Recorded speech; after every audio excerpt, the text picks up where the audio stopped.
हे guys, hello everyone. Computer के session में आपका स्वागत है। इसमें हम ट्रांजिशन टैब के बारे में बात कर रहे हैं। पावर पॉइंट में ये इम्पॉर्टेंट है, थोड़ा सा डिफ़िकल्ट है यूज़ करने में वीआई पर्सन के लिए, लेकिन फिर भी हमें नॉलेज होना ज़रूरी है ताकि हम अपने प्रेजेंटेशन को लुक देने के लिए जब हम यूज़ करें तो किसी को बिठा ही ले, लेकिन हमें पता होना चाहिए कि क्या होता है ट्रांजिशन टैब। तो इसलिए मैं आपको ये पढ़ाना ज़रूरी समझ रही हूँ। मैंने अभी तक थीम्स और इफ़ेक्ट के बारे में बता दिया है। आज मैं थोड़ा सा आपको साउंड के बारे में बताती हूँ। फिर कल मैं आपको टाइमिंग के बारे में बताऊँगी। फिर आपको परसों बताऊँगी कि आपको मैं कैसे आप क्लिक ऑन माउस क्या होता है, या और चीज़ों के बारे में बताऊँगी। तो बहरहाल प्रीव्यू और क्लिक ऑन माउस के बारे में, वैसे प्रीव्यू मैंने बता दिया है आपको, फर्स्ट क्लास में बताया था, फिर भी बता दूंगी। तो एक ट्यूटोरियल अभी हम जो करने जा रहे हैं वो साउंड पर ये शुरू किया है मैंने। साउंड कैसा भी हो सकता है। मान लीजिए कोई कैमरा साउंड है, कोई रिंग साउंड है, कोई झरने का साउंड, कोई फाउंटेन साउंड है, कोई भी छोटा मोटा सा मीठा सा साउंड हो सकता है। जब आपकी वो जिस तरह इफ़ेक्ट आपका एक स्लाइड के बाद दूसरी स्लाइड बदलने पर इफ़ेक्ट आ रहा था, इसी तरह इफ़ेक्ट के साथ साथ साउंड बचेगा, वैसा ही ये होता है।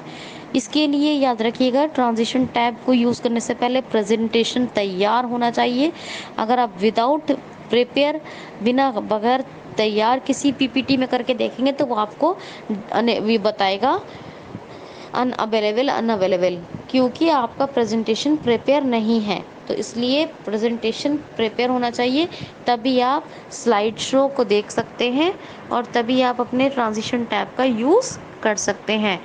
अब हम चलते हैं ट्रांजिशन टैब में जाने की। प्रेजेंटेशन जहां आपका सेव है वो खोल लीजिए। ऑल्ट की या F6 के थ्रू आप ऑफिस मेन्यू में जाइए।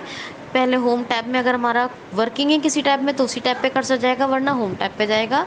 Right arrow insert tab, right arrow design tab, right arrow transition tab, यानी चौथा टैब है। और जो 2010 से पहले के ऑफिस यूज़ कर रहे हैं उनको ये ट्रांजिशन टैब का ऑप्शन नहीं मिलेगा, उनको एनिमेशन टैब का मिलेगा। और जो 2010 से ऊपर की यूज़ कर रहे हैं एमएस ऑफिस, उनको ट्रांजिशन के बाद ये एनिमेशन टैब का भी मिलेगा ऑप्शन। अभी आप क्या करेंगे कि यहाँ चले गए, या फिर आप शॉर्ट कमांड यूज़ कर लीजिए ऑल्ट के थ्रू। आप टैब से जाएं। टैब से जाना है आपको साउंड पर, ये इफ़ेक्ट के बाद मिलेगा आपको।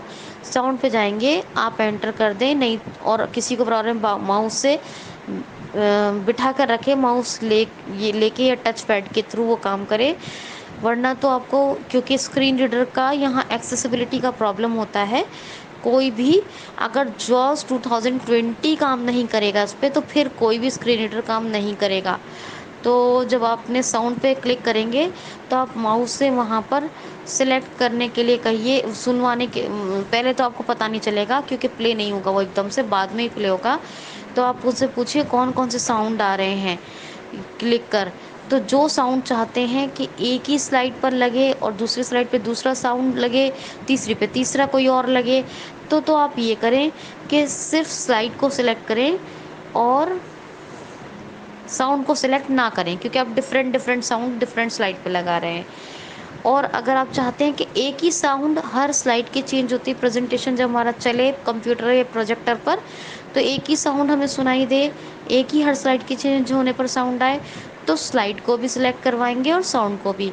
तो जैसे ही आप साउंड पे एंटर करेंगे तो उनसे कहिएगा माउस से अगर एक साउंड चाहते हैं तो स्लाइड को सिलेक्ट करके, क्योंकि ये कीबोर्ड से नहीं होगा, और साउंड को सिलेक्ट कर लें, ठीक है। और अगर आप अलग अलग चाहते हैं तो सिर्फ स्लाइड को सिलेक्ट करें, साउंड को सिलेक्ट ना करें, साउंड पे सिर्फ क्लिक करें। क्या करेंगे फिर, अलग अलग चाहते हैं तो साउंड पे सिर्फ क्लिक करवाइएगा माउस से, उसको सिलेक्ट मत करवाइएगा। ये मजबूरी है, ये टैब होता ही दूसरे के थ्रू यूज़ है। वीआई पर्सन को, वीआई पर्सन दूसरे के थ्रू यूज़ कर सकता है सिर्फ, मगर पता होगा तो नॉलेज होने से प्रेजेंटेशन अच्छा बन सकता है। तो आप क्या करेंगे, साउंड में खुद से टैप से करते रहें और माउस से दूसरे से बस सिलेक्शन और पढ़वाने का काम कर लें इस टैब में। तो आप क्या करेंगे, यहाँ पर साउंड पे क्लिक करने के बाद क्लिक करेंगे, जो स्लाइड है स्लाइड को सिलेक्ट कर लें, जिस स्लाइड पर वो साउंड चाहिए साउंड पे क्लिक कर लें।